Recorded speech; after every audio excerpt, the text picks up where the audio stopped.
Ladies and gentlemen, welcome back to Raiders Lost Flicks Live. I am here with my co-host from the World Class Bullshitters, Nick and Tam. How's it going? Welcome back, buddy. Yeah, glad to be here on another glorious Wednesday. I can't remember my days anymore because they're all melding together. It's not important. It might even be last week. I don't even know anymore. Flare X could not be here tonight because he has no power. He hasn't had any power for a long time, so please send him warm thoughts. Red kibble or proto-molecule, whichever comes first. Send him hot things, okay? He needs heat. The boy needs heat. Women with big tits. That'll work, yeah. Send him Bobby Draper. Yeah. Oh, whatever. No, we can't let him have Bobby Draper. that can't happen. That's not cool. So, this episode was fucking great. Yeah, it's what I wanted out of an episode. It's like there was a lot of tension. There was a lot more insight into Naomi's past with Marco. There was a lot of emotion there with her trying to, like, you know, I'm not gonna say manipulate because I think Naomi's better with hardware than she is with people. You know what's weird is when I made the thumbnail for this video, I put Marco on there because I usually kind of use like the wiki fan page just to see what it's going to be about, you know. Mm-hmm. And I made the thumbnail before I watched the episode, knowing what I know. I'd have put Naomi on the thumbnail because this is very much a Naomi episode. Yeah, it is. It is all her. It is all about her backstory with Marco and like her trying to talk to Sin or Sign or whatever the hell his name is, and talking to talking to Philip and trying to get them to be like, listen, I've been through this, like, help me out. You know, it's like, I'm stuck here. You know, come on. I'm actually okay that I didn't think I'd say this, but I'm okay that there's not a lot of Christian or Amos or Peaches in this episode because this is about Naomi, but it makes it count. And is it too soon for me to say Emmy nomination for Dominic? for Dominic, you know what I mean? I mean, seriously, yeah. This was I had some stuff in my eye too. You know what I mean? Like my eyes were Did you have something in both your eyes? Like I did. Something in my eyes, and my eyes started watering. You know, it's just the allergies this time of year. You know what I mean? But yeah, even though it's freezing outside, yeah, allergies everywhere, buddy. I feel you, man.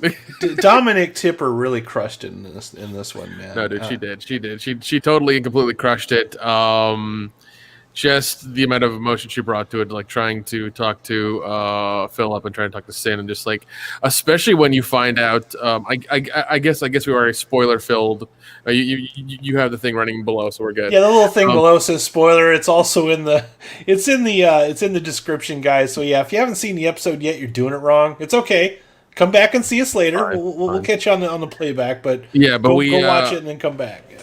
Yeah, but we know, but like, you know, when she's talking to Sin in, you know, a little mess hall or whatever, and they're drinking that brandy or whatever, we find out that you know, she's kind of confessing what happened and everything to, you know, to him and everything, and he's saying, and he's crying, and you see his like tear, you know, his eyes well up, and he's kind of just, you know, just shaking there, and he's like, well, I'm the one who, you know, helped Marco hide Philip, and, you know, and I knew where he was the whole time for months and months. There's a lot of crying in this episode. It was kind of starting to get to me after a while. You know what I mean? I was just like, oh man, I don't want to cry this much. I just, you know what I mean? Like, it's all right. Yeah. No, I mean it was a good emotional episode. I mean it wasn't overly sappy. No. It wasn't sappy. It was definitely earned. But I think before we get into the Naomi stuff, I want to set up just a little bit that they showed us. They pretty much nail it that Bobby and Alex have discovered that it was in fact Mars that was selling ships and everything to the OPA. Well, to Marcos. We don't want to say OPA at this point because he's operating even outside of that. Okay? No, and plus he's, you know, it's his free navy is what it is. So that's kind of the thing. They have funded his free navy. Nobody knows where he got the money for it. There are theories, okay, that they reveal in the episode the most you get out of Chris Jen is just a little, all right, Kay, see you later, bye. Message on the ship. I have a feeling the next 3 episodes are going to be like full of everybody, just like everybody's going to be. It's going to get fucking wild. But there's a really great scene though at the beginning though that I just want to mention. Like they show Bobby Draper and she's digging a bullet out of her suit, you know, and she just kind of like pulls it off like a hangnail, like throws it behind her, and he's like, it's like, what's that? It's like a bullet. He turns around and he's like, you got shot? And she's like, it's nothing. It's just itchy and annoying, you know? And then they're kind of congratulating themselves a little bit on a job well done since they blew up that last ship. And she's like, I got some medals, you know, in the back if you want one. And he's like, fuck you. You know? I love the way those two have chemistry, man. They do, they do, and I love it. It's awesome because I mean, like, you know, they're both Martians, and you know, it's fun to see that. Something might become of that. I don't really know for sure. If it does, I welcome it. I do. I see that maybe going somewhere. I might be jumping the gun a little bit, but no. Who knows, man? Who knows? Hopefully, they do have a lot in common, and I think that's probably why, you know, he just could never adjust to civilian life. I think, you know, when you put in 20 years, I think he's pretty much institutionalized in just military, and well, he's an adrenaline junkie. You know? Yeah. Well, you know, there was once again, I think we talked about this before. His past is very convoluted, and like it's very where, you know, he wanted to do the Martian thing and have like, apparently the Martian thing is to have like 4 or 5 kids. That's the Martian thing, is like to get married, have 4 or 5 kids, and to keep populating the, you know, the colony, kind of like you would Russia. It's like you keep populating people with more workers is what you're doing essentially. And I think, man, I'm pretty sure on Mars, being in the Martian military is mandatory. So you're mandatory, like, I don't know how much time, but you have to go through it. Mars kind of has like kind of reminds me a little bit of the framework from like USSR Cold War era. You know what I mean? Like, yeah. You get a little bit of that vibe. I don't want to say the C word, you know, but I mean it you know, it seems like they kind of run on similar principles, you know. Like, yeah, definitely. Yeah, there are definitely they've adopted some of those ideas and everything to kind of perpetuate Mars and to keep it going and to keep it the way it was. I mean, hell, I mean they tore down terraformers to give their planet oxygen so they could have warships. If that tells you anything of how they are. And now they're just selling these weapons to any. Oh, somebody's going to get in so much trouble over this. You know what I mean? So much trouble. Well, I mean, I hope it's one of those things where you find out it's like a shitty Martian person. It is. And the UNN doesn't just like you know, want to start the fucking system war again in the beginning of the series. Or like they want to kill the Belters and Mars. Like, no, only one Martian, like only one or maybe a handful of Martians did this. Go after them. You know? The other really exciting thing that I want to talk about before we get into the Naomi stuff is the Rocinante is finally underway. God damn it. 7 episodes into a season and it's finally underway. I think because that ship has been a character since the third or fourth episode of the first. Like the third or fourth episode of the first season. You're right. Yeah. So I think that's why they kind of like calmed it down. They're like, all right, we need time to comfort people. This isn't Firefly. This is the Expanse. You know, the Rocinante is not the Firefly. I get you. You know, it's cool, but it was just good to see it back in action, even if it's without her crew. You know. Yeah, dude, and oh god, and when that ship the Z something, I forget the fucking Zemea.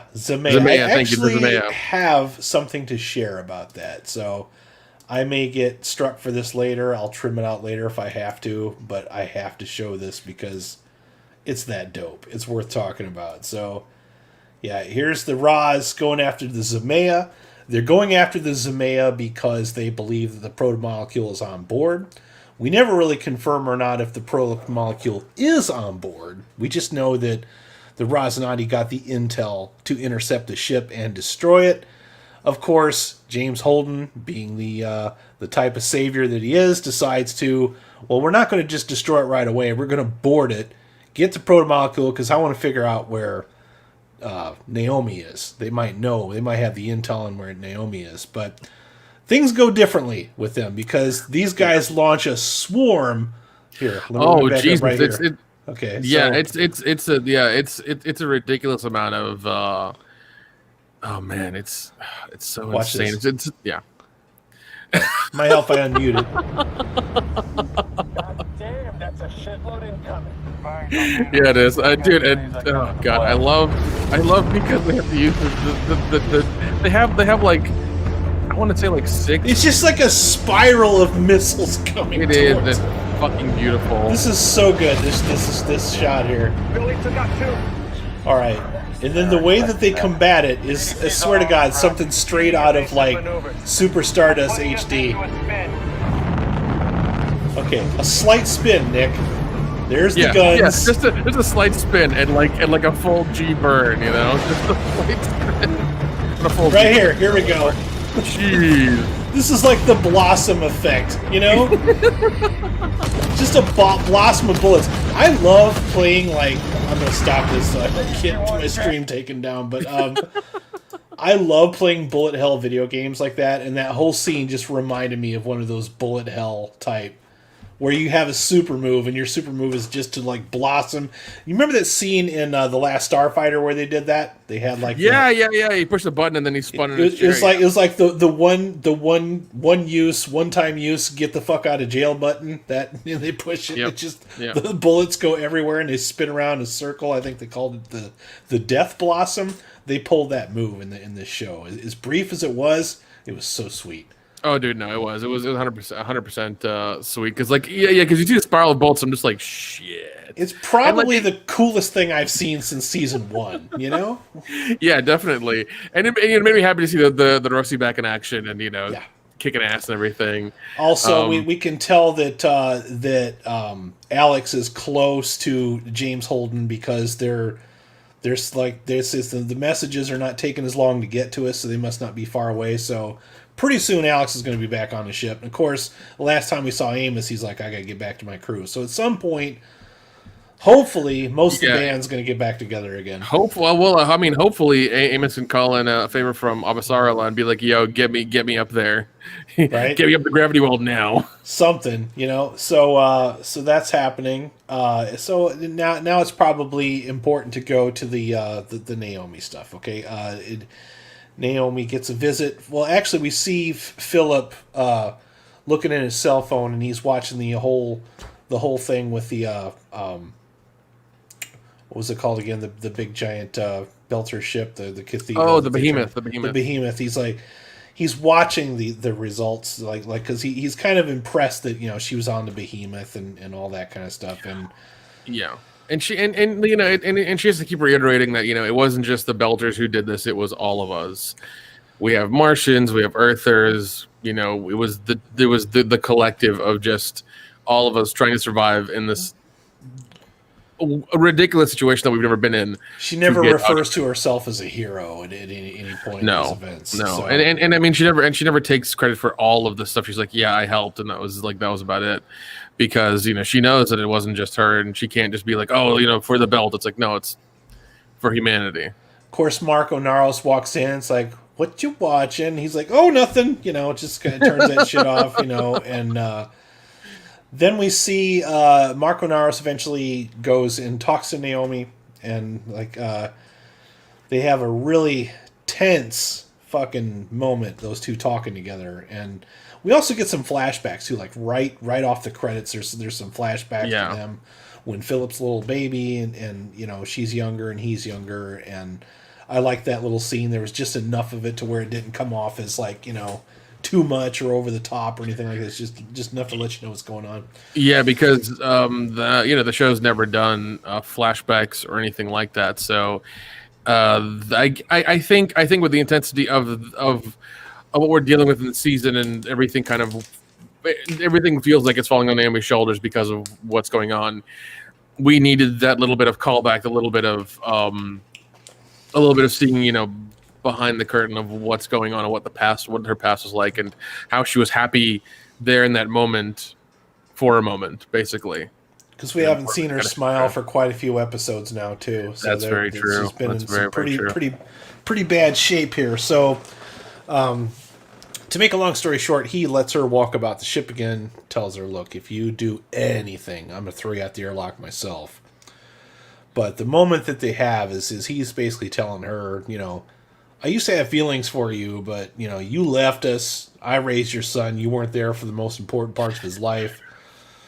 It was rough, man. He's a master manipulator, and you can see that because I keep noticing he has no tattoos he has no belt or tattoos. He has none of them. You were the first one to call attention to that too. And so. he's not to me, that's not a true belter. You have some sort of insignia, even if it's the basic neck tattoo. You at least have something that signifies visually that you are a belter. You are part of this clan. Even though if it's not OPA, you're at least a belter. We know what you are. And for him to not have any of this speaks to his character and speaks to how manipulative he is, and how much of a dictator he is in that sense, and how good he is of just convincing these people.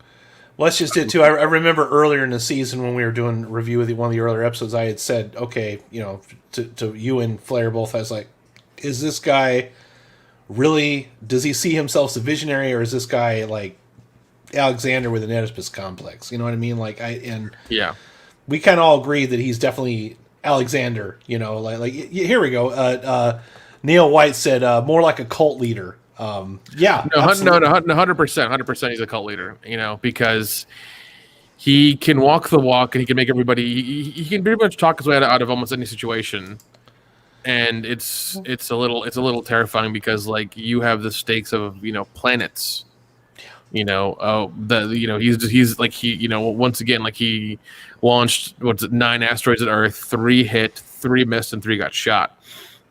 So I mean, he's playing for keeps. He's not skirting around over here. That's what I was trying to figure out. And that's what I love about the show is you don't always know your villains right away. They don't wear their affiliations on their sleeves. It's you have to figure it out as go. But the good thing about this episode, which is why I do like having him on the thumbnail, is this is the first time where I felt like, oh yeah, this guy is definitely in it to win it. He's in it for himself. He likes the power. He's using all these ideals to further his cause. It's going to end badly. You know what I mean? It's going to end with probably even more bloodshed than we've seen so far. At least that's his goal. We hope it doesn't end that way, but that's the direction he's heading in. So I agree because it seems, and also I'm gonna make a prediction for the end of the season, which I hope it ends this story because I couldn't stand if they give me a cliffhanger and they go on it goes on for the season. It's kind of aggravating, isn't it? It's gonna kill me if they do that. It's gonna kill me if they do that. It really will. Oh, you just want to go I'm so spoiled with this show being able to just consume all of it at once, and now it's I have to wait from week to week, and it's oh yeah, it's back to this again. You know what I mean? It's I have to wait for the next episode to come out. I've kind of been okay with. I kind of like it in that aspect of talking about it, doing these wonderful reviews and everything. I enjoy it a lot. It's a lot of fun. Oh god, yeah. But no, I do. Yeah, I know what you mean. We are spoiled with the whole Netflix thing. Can I just have another one? It's we the way that we digest entertainment is we're so used to having it our way and just being able to consume it all at once, and you want to have your cake and eat it too. And now it's nope. If you want the good stuff, you're gonna have to wait till next week. I'm no, I want more of this. I want to see. I want to see where this goes from here. It's cool though. You could tell it was designed to definitely be binge watched, but I still don't have a problem with them doing it this way. But anyways, he reveals, or she tells him, she's like, you would have killed me by now, and the reason you haven't killed me is because if you did kill me, your son would definitely believe that everything that I said, would know that everything I said was true. It's you're leading him on the same way you led me on. He claims to be a good guy and he claims to be a charismatic leader, but in reality, he's a dictator with an Oedipus complex. You know what I mean? He definitely wants, he likes the power. He's drunk with it. So she lets her walk around the ship, and then that's when we had that wonderful scene with Sin and drinking the brandy and then having a little bit of reminiscence, and then that's when he reveals to her that he helped hide her kid from her. like with Narcos. Yeah, which is a devastating detail to the whole story, and it's devastating to her because because she keeps like the thing that keeps coming up in the whole season is that like she realized who Marco was and realized what he was capable of, especially when she got the code and when she made the code and given him, and he blew up the ships, or a ship, I think, I forget what happened, but a ship was destroyed, people died. I think when that happened, she wanted to take her kid and go raise him properly in a proper environment without Marcos. But Marcos said, no, I want it for myself, because Marcos is selfish, as we've seen so far in this whole season. He's very self-absorbed and about himself. And she goes, because she couldn't find him for months, she went and wanted to commit, to space herself and wanted to commit suicide. And Sin saw that and saw her do that.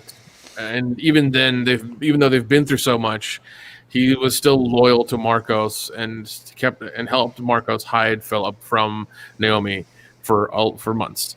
And I think, he's realizing. I think now he's realizing how bad that was and what it's become, and how Philip is and what Philip has become as well. So it's just like he knows he kind of screwed up. He knows he had the role of the mentor figure on this show, and he sees the guy that he raised growing up, and he sees what he's doing to his son, and he knows damn well that what Naomi said was true. That he is, like you say, a master manipulator, and yeah, we see him do this in the most knuckle biting scene. Philip, well, actually, I don't want to get to that too far. More on that later. Okay, more on that knuckle biting scene later. There's a nice moment where Naomi is in she's in Philip's room, looking at his stuff, and she sees that the two of them have a lot in common. Like they're interested in building things and working with machinery and whatnot, and they have a nice little moment there where they're talking, and that's when he says, you saved a lot of belters, in that whole behemoth thing, and that's when Naomi says, well, I had a lot of help, we did it as a team, it was a group effort type of deal, and yeah. Mm-hmm. Eventually the conversation leads to, you left. Did you want to leave? And she's like, well, absolutely not. In fact, I stayed around. I looked for you for like a really long time. I looked everywhere. And ultimately, weeks turned into months, and I just realized that it was either end it all or walk away from it. So I decided to walk away because it was the only other choice I had, but I never stopped caring. I didn't know where you were, and this is even before she finds out that Sin helped hide him, But there's a real tear-filling moment there where I've seen it twice now, Nick, and both times it's just like, oh man, this is getting to me, It's like she's just embodies this character, you know what I mean? It's like I don't feel like I'm looking at Dominique Tipper. I feel like I'm looking at Naomi Nakata, and I've seen a side of her that, she's always been a powerful actress, but I just feel like I'm seeing a side of her that I've never seen before. Like she's selling it. You know what I mean? Like she's really owning this role. And surprisingly, this does not play. The other thing I like about this episode is everything that the direction that you think everything's going to go in totally does not. And when it does, it just like cuts you. You know what I mean? Because it's like you think that she's starting to get through to Philip, because that's ultimately your goal, is to try to get him out of this cult that he's in, okay? With Marco Naros and everything. And you think that it's going to go one way, and then you see Philip on the bridge with Marco Naros, and he's like, I would like to have a command of my own, and he's like, oh, would you now? And he's like, yeah, I want, and I also want to show the Elder Belders, I want them to know who I am. And that's the first moment, Nick, where I really knew what a bad guy that Marco Naros was. Never mind the fact that he launched proto-molecule onto Earth. Everybody has their own pent-up aggressions or misled actions or anything, but that's when I really knew how big of a monster the guy really is, because he took and flipped the script right on his own son and said, oh, yeah, they need to know that you're the one that let the Rosinati get out of the dock without blowing up. You're the one that got Mom on board, and since Mom gave the Rosinati a message, now I have to, we won't get the proto-molecule from that ship that's supposed to bring it to us. That's all your fault. Like, you helped that happen, he's like, you're not ready for this, and the part that really just like I could feel that the knife just jabbed in a little bit farther and twists is like he pulls up the screen. He's like, hear that on the stations? They're chanting my name, not yours. Yeah. Whoa. Yeah, when I heard that, I was that seems really powerful because and even then, with Philip being so young, he's still mentally malleable. Yeah. And Marcos knows how to press those buttons, knows what things to do to get him to do what he wants him to do. Because Philip sees him as this great leader and this great person, and also a dad, and he's and he wants to do good by him, and he wants to make him proud, but also he doesn't realize what a manipulator he is. Even though his mom's talked to him and he's kind of had nice moments with his mother, he still doesn't fully know because he's never been apart from him. He's never been. It seems to me he's never heard her side of the story ever. Never heard her side of the story, and also he's never been kind of on his own. He seems like his dad's been with him the whole time and like taking care of him and been his view onto the world.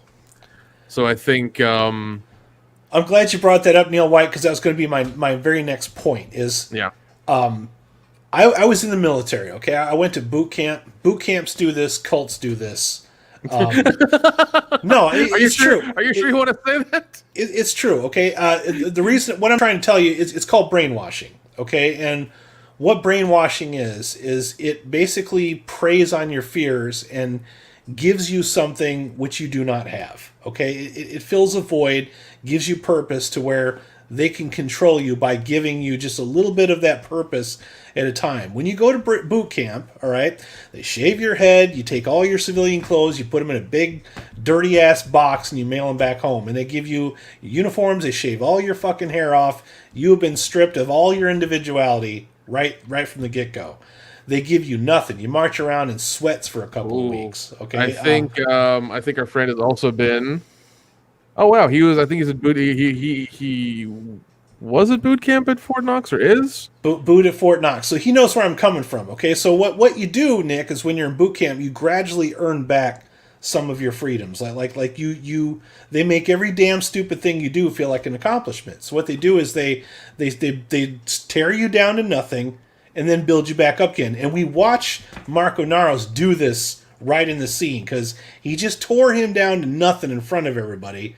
And then he says, but someday you'll inherit all this, and they will be chanting your name. And as soon as he finishes that sentence, he goes, Philip, Philip, Philip. And everybody's like, Philip, Philip, Philip. And he's looking around. I'm like, oh, no. Yeah, man. That's exactly what he did. And sadly, that worked.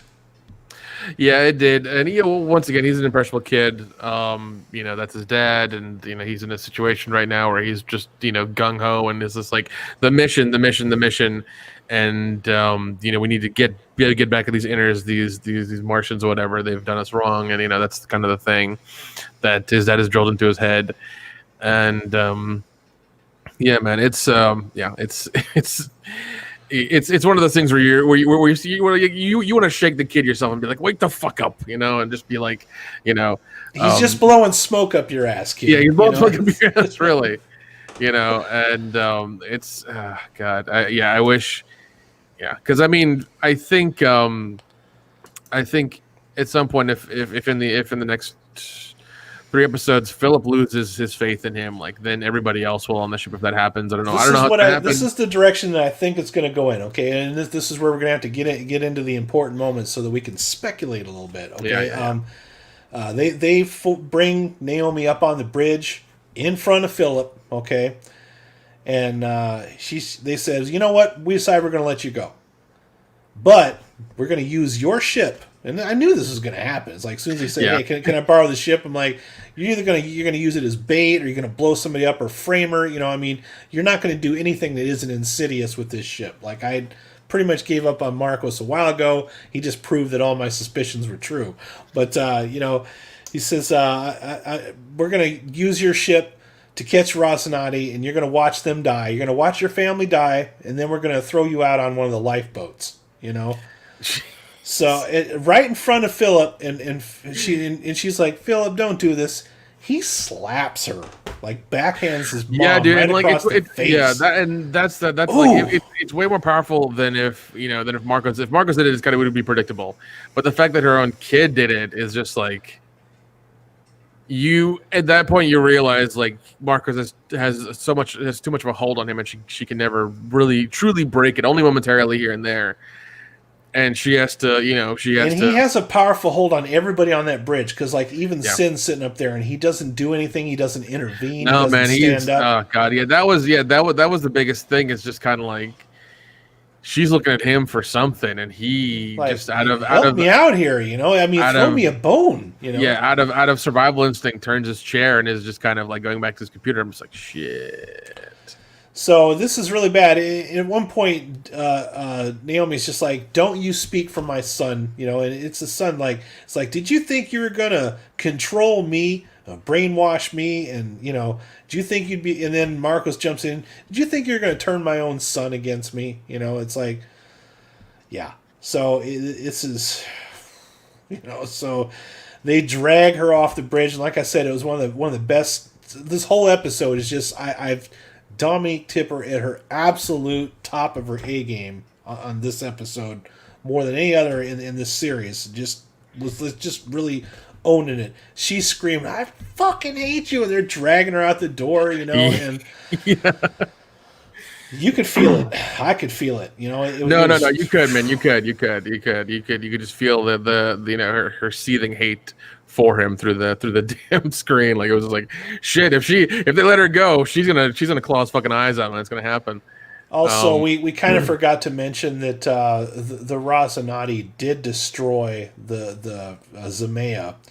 Now, we don't know for sure if the protomolecule was on the Zamea when it blew up. But at one point, we did hear Marco say, "You have your orders. We can't help them anymore." So apparently, they had orders to blow up their own ship with them on it, or was there nobody on the ship? No, I'm sure there are people on the ship because I mean the reactor's going and things like that, and it's flying, and you have to push buttons to do the missiles. Launch I assume missiles and shit like that. I assume that's what's going on, but also like. That's kind of par for the course. I mean, we've seen that before. I think it happened to Ashford when he was hunting down pirates. I think at the beginning of season 4. Yeah, where like he was going to board them and ask them questions, and then they nuke themselves. So this isn't something new. Also, the Rossi with the railgun. Holy shit! But great, isn't it? Yeah. Jeez, man, those fucking railguns. I mean, ever since I've learned of them as a kid, even in the movie like Eraser. I think they had railguns in that movie. I've always been fascinated with them, and seeing one in space. I mean, it's not real. It's still fun. It's god, yeah. They really decked out the Rossi this year a lot. They do. It just every time they pull the guns out, man, I'm just like, wow. Yeah. So. Yeah, dude, and like that's kind of how I think Marco's you with the art book. Oh, so beautiful. It is. And that's great. And that's when it was the Tachi, and not the Roti. Now they got all painted up even cooler. Yeah. So. Yeah, man. And hey, now if you look at the coffee cups they have now, when Holden was drinking the coffee downstairs, it said Roasty on it. I was like, that is in product placement. I'm like, it's about time. That's one of the things that group that you sent me to on Facebook there had mentioned that there's so many opportunities for product tie-ins that they're sleeping on here, like with the coffee cup. They do some of it, but not enough, man. They should really Yeah, well, I mean, like I actually, if I could turn off my camera, I'll go get my. I think I have my coffee cup with me here. I would get the coffee cup, except I don't drink coffee. I just don't. It's like it would. Well, like it's one of those things sitting somewhere. Well, it's one of those things where it's like. Yeah, they have the opportunity. Like, it's one of those things. If they made a set of those, like if they made a set of them in Belter and Martian and Arthur and Rossi and all of the shit, I'd buy all of them happily, and they would be in my fucking thing in my kitchen. Speaking of Arthur and Belter and Rossi, I was telling you the other day I had some background images on my computer. I did the live wallpaper thing. Yeah, and I found, I was telling you I wanted that OPA flag that they were flying, behind Marco Naros. Did you find it? I wanted that to be my green screen, No, nothing for the Belters. They had the UN and they had the MCRN flag. Nothing for the Belters. No fucking love for the internet and the Belters. What gives? No wonder these guys are hurling proto-molecule rocks at Earth. You give them no love, man. Even in the real world, you give them no love. But yeah, man. anyways, That's true. back to the tragedy at hand. Right after that incident happens, they drag her out and they put her over next to the airlock. And they want her to watch the I forgot what her ship is called. It's not super important. Yeah, I forget too, man. Don't feel bad. There's so many ships on the show. You almost got to write down the names of all of them. Neil White, if you remember the name of Naomi's ship, let us know because I can't remember right now. I apologize. But she's watching. As the ship disconnects from the ship that they're on. Okay, and as it's going off. She goes into the airlock, actually, and shuts the door behind her. And sure enough, there's Neil the White didn't remember either, but Sin follows her, and it's like, hey, you tried this once before. You tried to space yourself. Yeah, and that was the thing. It's kind of like. That's something they've been harping on for the whole season. It's like, she tried to commit suicide, she tried to space herself, like this and the other. And then this scene happens, and we're just like, oh, God, like, are we going to... No, not again. And they got the music swelling and everything, and she's slowly walking there, and you see her grab something, looks like some kind of a syringe of some sort. Yeah, as soon as she grabbed the syringe, I kind of had an idea of what it was, because they used it on Monica Straight when she was running out of air in that container. Okay. And it's like highly oxygenated blood, that's why it's blue. Oh, that's what it is. Okay. Yeah, right. Because they used it on her real quick, and it's one thing that like came up real quick, and then they used it, and then they said it. They said it. They used it. They never said anything about it again. So insurance like it's had a medical thing on it, and it was blue, and I was like, I think I know what this is, and I think I know what she's gonna do. She walks into the airlock, and Sin follows her, and he's like, you can't do this. Don't do this. And she just turns around, gives him a look. He shakes her head. She's like, you really shouldn't have followed me here. And she fucking pushes that button, opens that airlock, kicks herself right off the ledge, goes out into fucking space. And like that was like, and I think for the whole season, that's the most fucking tense thing I've seen, because like, even if you have a minute understanding of what space is outside of Earth, like there's no air, it's cold, it's like it's horrible on you.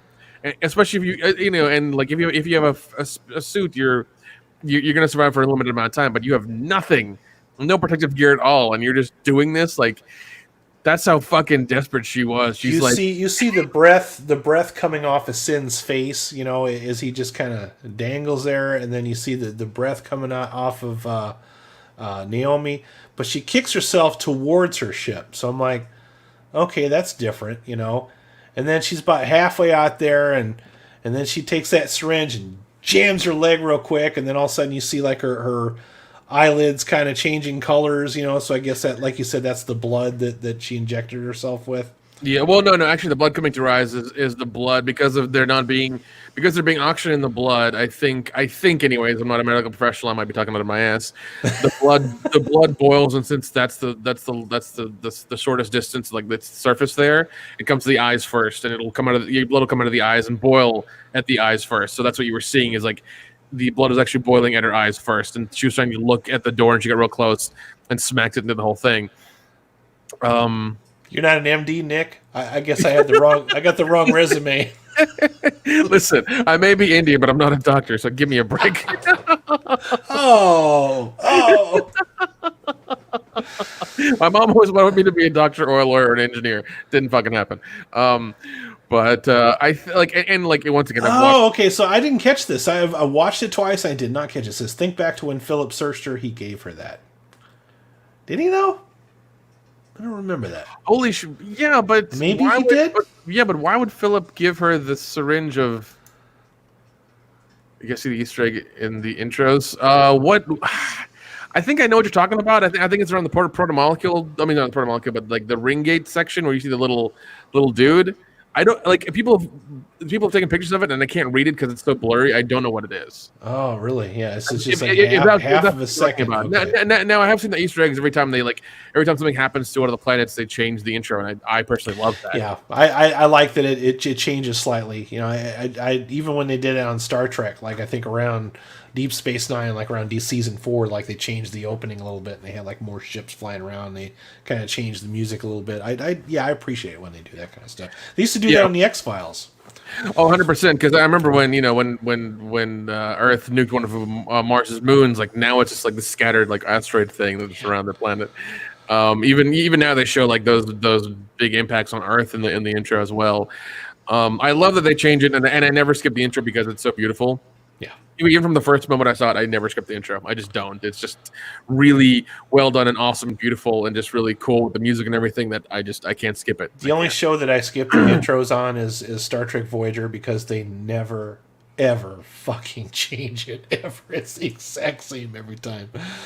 So this is right here. It says Naomi looks surprised when he backed off, and Explosive Merv says, "Look at Tycho." So there's your clue. We got a little bit of homework to do after the show. I appreciate you guys showing me this stuff. I do. I always love Easter eggs. This is the fun part about doing live streams about TV shows. Well, I mean, it's a great show. Wish more people knew about it and talked about it and gave it some praise because it needs it. And it's one of those things. It's good. Like we've said before, it's going to be a thing, and like people are going to talk about it. I think in the next 2 or 3 years, it's going to be like it's going to roar up, and people are going to be like, "Oh, that does Expanse! Holy crap! Only so many seasons. Why did it end?" It's like, be happy you got that many seasons. 100%. But so what happens is she goes into the airlock. She's still alive. She's in the airlock. The door shuts behind her. She opens her eyes. She takes a breath, and the credits roll. So. That was a very tense freaking moment. It was like the slowest amount of tension. There's a lot of tension. Dude, that floating to there and getting to the door and everything. Because I'm just like, it was epic. If she doesn't make it, she is dead. Yeah, she is just dead. So now this is the fun part. Let's do some speculations. Okay. Now, Nick and I have not read the book, so we don't know where this is going to go, and we don't want to. We want to be surprised. Yeah, I will read the book I will read book 5 when this is over. That's how I operate. Even when season 4 came out, I watched season 4 first and then read book 4, and I still love it. Still love the book. Still love the show. Still love the novellas. I love the whole thing. The whole thing. It just keeps getting better. So here's my theory: she's going to probably try and sacrifice herself to get Philip to come around. Oh man, that's what I think she's going to do. I hope that's not what happens, but it seems like that might be what she'd try to pull. That's gonna, dude, and I think, or at least try to. You know what I mean? I think you're right. I think you're right because that seems to be the only. Because Philip seems to be only like knowing those extremes because he's been with his dad so long that he seems to be used to that. So, that's I don't know. It's I hope we don't lose any of the main cast. I really hope we don't. No, but she even said, like, she says, if something happened to me.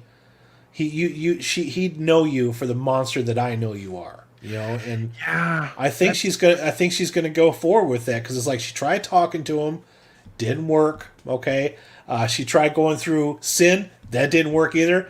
He kind of got his comeuppance. I hate to say it, but that's kind of what happened, because she said you shouldn't have followed me out here, and he did because he didn't stick up for her when he should have. You know what I mean? And no, and he thought she was gonna do the same thing again, and then he, but he's dead now, so it doesn't matter. When Philip hit his mom, he should have stood up, and says that you don't dare hit your mom like that, but he didn't, because he's scared of Marco or scared of something. I don't know. But it didn't happen. Yeah. Well, I don't think he's really scared of Marco. He's scared of the power that Marco wields or can wield because he knows that like he'll be carried out and spaced by everybody on that ship or everybody in the bridge, anyways. Well, yeah, he's definitely the type of guy that would just as soon kill you as look at you. I mean, he just does not give a fuck. Yeah, because he did send up to him when Marcos wanted her spaced the first time and wanted Philip to do it. He stood up to Marcos then, but. Now, for some reason, he didn't, and it just didn't. He wanted to make sure Naomi stayed on the ship or whatever, and then like he got screwed as well because he is. Now, I don't think that Philip is the type that would kill his own father, But I do think Philip's the type that would definitely lead a revolt against his father and try to overthrow him. If something happened to Naomi, that would be the catalyst for that. I don't know. He might not kill him, but he might injure him to the point of him being disabled or not like being able to do things. I think you're right. He won't kill him. He'll probably like knock him out or beat the shit out of him or something. Once again, I don't know. We're just speculating here because of what we do. It's hard to say. I do love the unpredictability of the show and the unpredictability of these episodes. I've enjoying the shit out of this, so it's been a lot of fun. So I'm just kind of like flying by the seat of my pants and enjoying the shit out of the show. Oh, absolutely. Yeah. Okay, we have another comment from Explosive Merv. Am I saying that correctly? Everyone is scared of Marco except Drummer. She is potential to save Philip. That's true because she's also backing up what Naomi is saying. So there's that. But we didn't see Drummer this episode, so yeah. Hopefully Drummer comes back. Hopefully Drummer shows up on the bridge again and can talk to Philip a little bit more. And convince him because like we love all the main characters. We love Drummer. We love Abasarla. We love them all. Like they're really good people. And especially the more we're seeing with Drummer this season, the more I like this season because we're getting a lot more character stuff as opposed to just action. And I really love it. I mean, we're getting to learn more and more about these people and about who they are and stuff. It's been a wonderful journey this whole season. Absolutely. Yeah, but hopefully Drummer can help. Even though she's in a bind as well, she has to worry about her family. Her family now, her Belter family that she has with her faction. So she has to worry about them. She has to take care of them, make sure they don't die or end up brainwashed by Marcos or anything. So she's got to balance all of it out. So I don't know. It's just interesting. Ah, man, yeah. This was a damn good episode. I really want to binge the whole season so badly. I do too. Especially now, it's like I want to know what happens. I don't want to wait for 3 more weeks for this thing to be over. I want to know what happens now. But we will eventually, and we'll see how it goes on. What are your thoughts on this? What do you have for this? I don't know. I think we're going to get like all of the people in the back, either the next episode or the episode after that, and it's going to be like a big showdown. Or, as you say, it's going to go on to.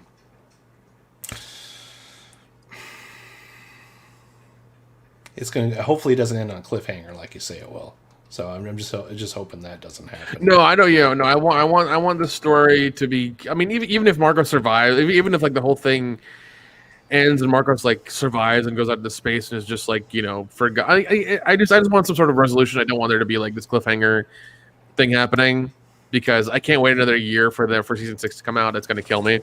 Yeah, personally, but I'm sure if they do it, they'll do it really tastefully. And I don't think.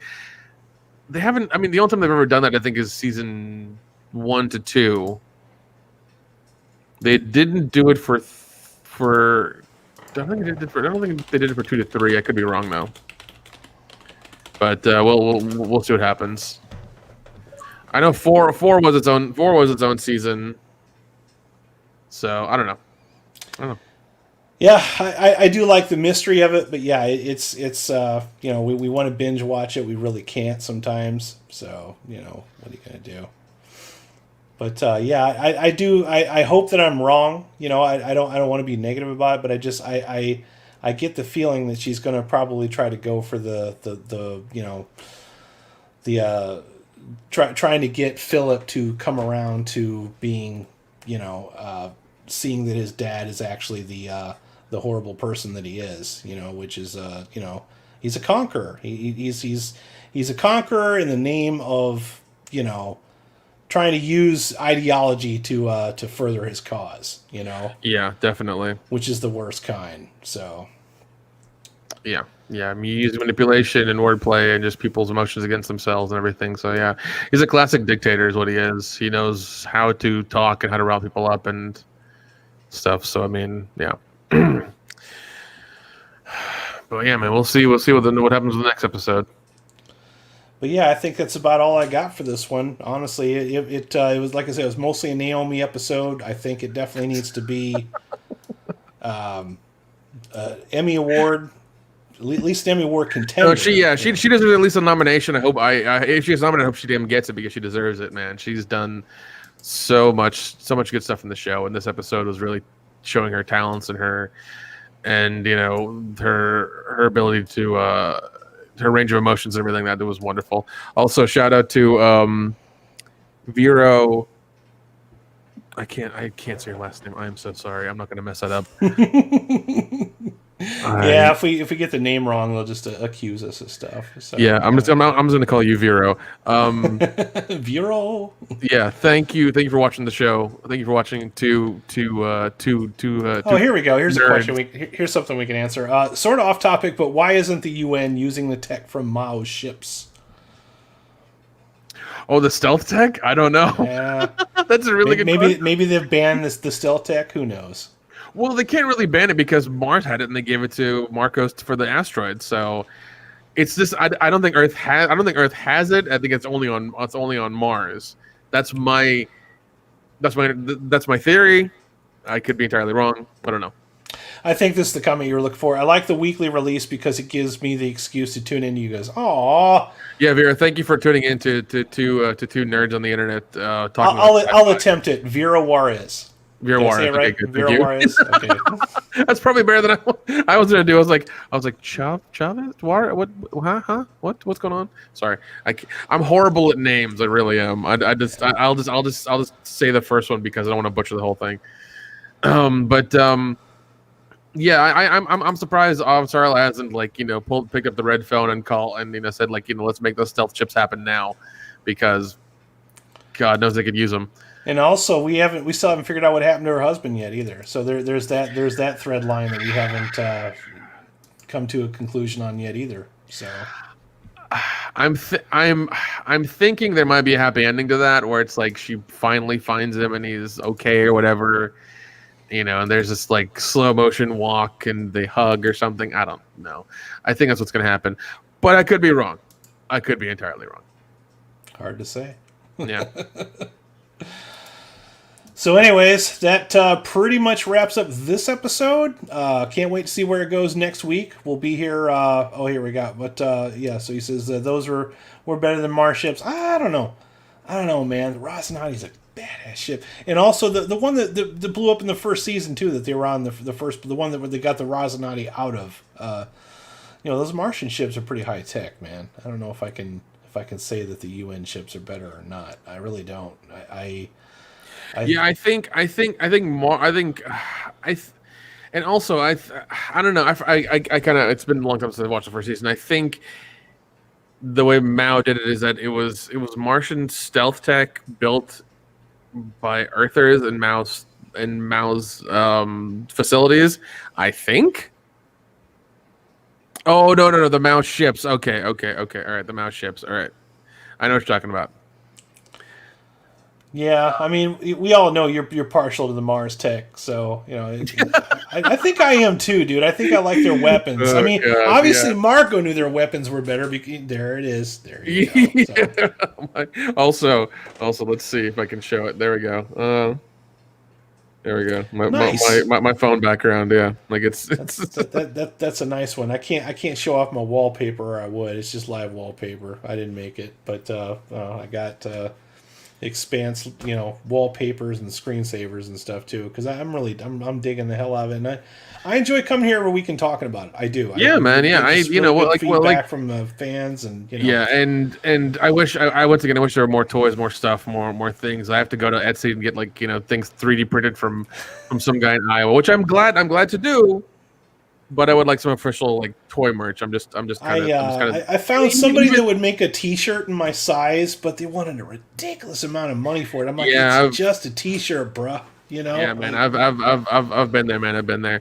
I would say check out Red Bubble or something. You can usually slap things on, or get the art book. The art book's fun. The art book. So here's the thing. I didn't want to really make a big announcement, but we're not really getting the recipes for the red kibble like I thought we would. So I think what we're going to do is we're going to give this away on the finale. All right. So maybe Expanse fans just aren't cooks. It's cool. I thought it was a fun contest, but we're not really. I'm not going to cancel it just yet. But if we don't get any submissions by the end of the season, we'll give this away on our last stream. I have another copy that's still in the shrink wrap that I'm going to give away to one listener. So yeah, Adam here made a video, 1 minute video about he wanted recipes for red kibble, and if you submit those into the comments, it's if you subscribe to this channel and look through the videos there. He's going to give you. He will give away the art book for I think the best recipe. Is that the deal? We were going to vote on which one we like the best, and then give away the copy to that one. We were going to read them on the air, but haven't really got a lot of takers on that one yet. So it's all good. It's the first contest I've ever done for this show, so it's to be expected. But Explosive Merv has homework for us. Don't forget to check out the intros for episode 3, 4, and 5. So there must be something there that we just it's one of the things we haven't watched hard enough. So it's just we've glossed over it. And I've gotten to the habit of watching them twice anyway, just to make sure there isn't something that I'm missing. Because we want to watch it for the wow factor, but we want to watch it again for the details we missed, so we can talk about it on these live streams and nerd out about it. So exactly. But thank you, Explosive Merv. I will check those out with and look out and try to look for what you're talking about because I'm excited, man. I love Easter eggs. I love the show. I love all of it. It's just so goddamn good. I'm just so happy. It is. It's a good time. So, but yeah, we're happy to be here. So Nick Tam from the World Class Bullshitters, Adam Wilcox from Raiders Lost Flicks Live. We'll see you on our Friday show, and then of course we'll see you next week, same time, Wednesday for the next show. I forgot to see what the name of it is. I'm going to look it up real quick. It's going to be called boom, boom, boom, boom, Hard Vacuum. So that is ooh, Hard Vacuum. Yeah. Ooh, that sounds dangerous. It's a hard vacuum, Nick. Careful! Don't hurt yourself. I don't want to go there because we're talking about the Expanse. I'm not gonna bring it. It's so tempting, is it? It is hard vacuum, Nick. Hard vacuum. So many comments, so many hilarious comments. I'm gonna stifle them. I'm gonna stifle them for later. That's fine. So I want to thank the chat for stopping by tonight. There are too many names to mention, so I'm not going to call out everybody, but I'll call out the first couple people are here. We had Nail White, Explosive Merv, thank you, and Vero Juarez. Thank you for showing up tonight and chatting with us and everything and asking us questions. So hopefully we were able to help you, and we're definitely going to go back and look at the intro a little bit closer because now you got me curious, if I miss something. So Amon-Ra class ships, and also I love anytime I love that name Amon-Ra. Every time I hear it used, I love it. So it's just cool to say Amon-Ra. And I'm sure the ships are in the art book. I have to look at them and I'll look them up on the wiki and figure it out. And get more of an idea what you're talking about. They use a lot of mythology, and if the professor was here, he would be telling us all about the origins. Yeah, man, if the professor here, he'd go double nerd into all the mythology and all the meanings. He'd be going all ham on that. So dude, he would. So make sure you guys subscribe to the channel. We do these every Wednesday at 10 p.m. Eastern Standard Time after we watch the episode. So come by. Follow Adam on Twitter, Instagram, and Facebook. We have have all this stuff there. And interact with us, wherever. And based on the feedback we've been getting off of this show, we'll probably be doing the Orville as well, and as well as some other newer science fiction shows that we think you should check out. Some newer good science fiction shows. Newer good science fiction shows. We're not going to do just everything and everything. It's something that we like because, believe it or not, there is good science fiction out there. You just have to look for it, and most importantly, you have to be willing to give it a shot. You can't just expect, oh, well, Star Trek sucks, I want better Star Trek. No, you look past that. Let Star Trek sort itself out. It'll get better later. They got to get different showrunners. But Until then, you have the Expanse, you have the Orville. This is good entertainment. This is what you've been looking for. You got to be willing to give it a and chance. also if you notice, they kind of do it in that. No, I don't know if it's a British way of doing it, but like they have a smaller number of episodes as opposed to like 20 episodes or anything like that. It's always like I think it's been 13 for the last 4 seasons. Only in this season we've gotten 10. That's something that we discussed on the LIW Lord in Wonderland podcasts that I'm also part of. Subscribe to Lord in Wonderland while you're at it. But we talk about it's better to have a shorter amount of episodes that matter rather than have episodes that are in there that feel like filler. You know, we have seen shows recently where they're just the seasons feel like they're 2 or 3 episodes too long. Yeah, and I mean, I'm entirely fine with this format. I'm really good with it. 10 episodes that are like, and out of the 4.5 seasons, I guess 4 3/4 seasons we're in now, I love them all. I mean, I think there maybe out of all those episodes, maybe 1 or 2 that were like to me that felt like from the Expanse, anyways, that felt like filler, that were kind of throwaway. But even then, that ain't bad. Yeah. That really ain't bad. I one that recently that comes to mind is The Punisher season 2. That one, I think it was about 13 episodes, and probably could have got by with being about 8. Because my problem with that show is that there are characters on that show that are not that interesting, that the show thinks are that interesting. It's like they're kind of trying to force those characters on people. It's like, I just want to spend more time with what's going on with the Punisher. See, this show here, all the characters, they've been well established. You know what I mean? Like, some episodes you don't have as much of those characters, but at least they're not just having those characters do stuff just to give them something to do. Like, everybody has a part. This is a well-written novel. You know what I mean? Like, it doesn't have filler. Yeah, and plus we've had the same showrunner for the show since the very beginning. Like, the dude's never left. Also, so. I think you told me this, but I've been reading this book a lot lately because it relaxes me. That this story started off as an RPG. Like they were going to make a game, and it was a failed attempt at making an MMORPG. They kept the ideas and they made a tabletop RPG out of it, and then eventually they got together and they made books, and then the books became the TV show. So that's interesting. And I think you can get the RPG on Amazon. I think you can. Yeah. But I think it's also from another country. Yeah, there's definitely search. There are searches out there for the RPG. I could see this maybe down the road becoming the game. Because remember, I told you, I said, "Oh, it'd be cool if we had a game where we could go into space and shoot people," and they would just kind of like fall back like a first person shooter with actual space physics like from this show. Fuck it, make the game out of this show. You know what I mean? Like it would just be incredible. But 100%. It's possible. It's possible. You know what I mean? So stranger IPs have gotten video games. So that's true, man. But yeah, this definitely started its roots as a video game, and then eventually became a popular series of books that became a TV show that I think is awesome and more people should be talking about. So yeah, definitely. But once again, these live streams we're doing are going to sit on the internet for a while, and I think. And I'm calling it. In 3 years, people are going to be ranting and raving about the Expanse. You're not going to hear people are going to go on and on about it, and it's going to be a Firefly situation where like, oh my god, have you heard about the show? It's like, yeah, I watched it 5 years ago. Well, if nobody ever has any questions for us, actually, there's one more here I think we're going to address, and then we'll wrap it up. It hasn't quite got to me yet, though. Oh, everyone is scared of. Hold on, I think this one is for... Everyone is scared of Marco except Drummer. She has the potential to save Philip. Yeah?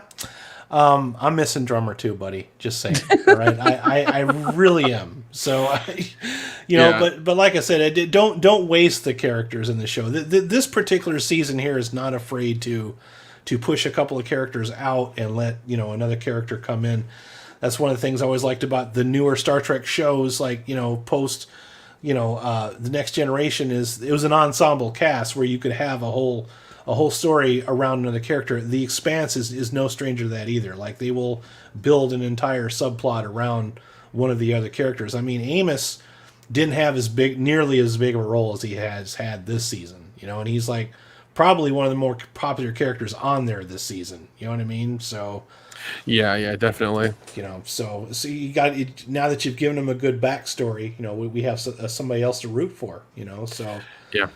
hopefully we get the band back together. We'll see what happens. It's either going to be next week or the week after. Calling it. So I hope so, man. Hope so. it's 50-50. There's only two episodes left, Nick. Three. Yeah. Don't do that. Don't do that. Just a few left. So, all right, guys, you have a good night. Be safe out there, and we will see you next week. Peace out. Thanks for watching this video. I hope you found it somewhat entertaining. Please remember to depress that like button and subscribe to my channel for more content. Make sure you hit that bell icon so you'll be the first to know when new content is published. Please visit raidersofthelostflicks.com for more hilarious entertainment and links to all of our social media platforms. Also, consider supporting us on Patreon. As little as $1 a month supports our worldwide digs for more Lost Flicks. Thank you, and have a groovy day.